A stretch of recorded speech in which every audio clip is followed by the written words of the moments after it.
सदस्य श्री चंद्रशेखर जी।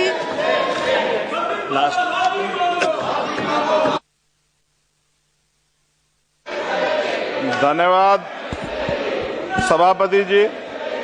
मणिपुर देश का अभिन्न अंग है, वहां महिलाओं एवं बच्चों की सुरक्षा सुनिश्चित की जाए।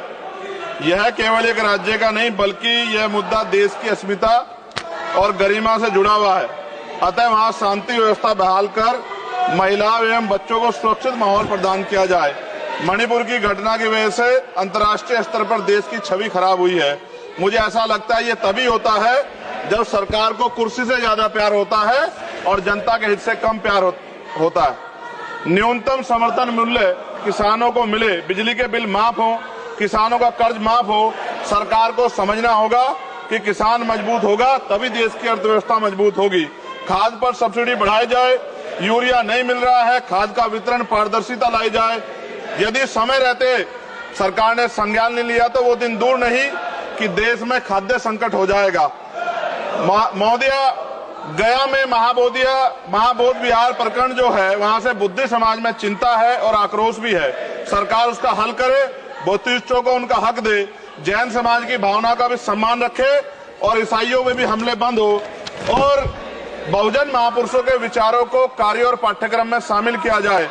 आज SC/ST पे एट्रोसिटी बढ़ रही है, जातिगत भेदभाव की वजह से बारातें रोकी जा रही हैं। अभी हाल की घटनाओं में कई ऐसी घटनाएं हुई हैं उत्तर प्रदेश में जहां जातिगत अपमान हुआ है। नगीना लोकसभा क्षेत्र में किसानों की मुख्य आय का साधन गन्ना उत्पादन है, लेकिन न गन्ने का मूल्य में वृद्धि हुई है और न ही मिल द्वारा समय पे भुगतान किया जा रहा है। गन्ना किसान मजबूत होगा तभी ग्रामीण अर्थव्यवस्था मजबूत होगी। साथ साथ SC/ST का प्रमोशन में रिजर्वेशन नहीं दिया जा रहा है, उल्टा निजीकरण करके नौकरी खत्म की जा रही है, बैकलॉग नहीं भरा जा रहा है, पुरानी पेंशन बहाल नहीं की जा रही है। ये सब बार बार मैं इसलिए बोलता हूं कि हमारे लोगों को पता लगे कि सरकार को उनकी परेशानियों से कोई फर्क नहीं पड़ता और वो समझे सरकार उनकी कितनी तेजी है। प्रधानमंत्री आवास योजना में जो मानक में बदलाव किया जाए, उससे बहुत से पीड़ित वंचित रह जा रहे हैं। कई बार ऐसा होता है और मैंने ये देखा अपनी आंखों से, किसी ने बरसात से बचने के लिए ईंटें लगा दी हैं, उनको मानक से बाहर कर दिया जाता है। इस वजह से वो परिवार इस सुविधा का लाभ नहीं ले पा रहे। खत्म करूंगा मैम।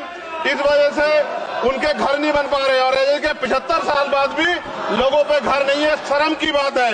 नगीना लोकसभा क्षेत्र में केंद्रीय विद्यालय खोले जाएं और जो पहले से संचालित केंद्रीय विद्यालय हैं उनमें किताबों से लेकर सभी आवश्यक एवं पर्याप्त सुविधाएं सुनिश्चित की जाएं ताकि क्षेत्र के बच्चों को गुणवत्तापूर्ण शिक्षा प्राप्त हो।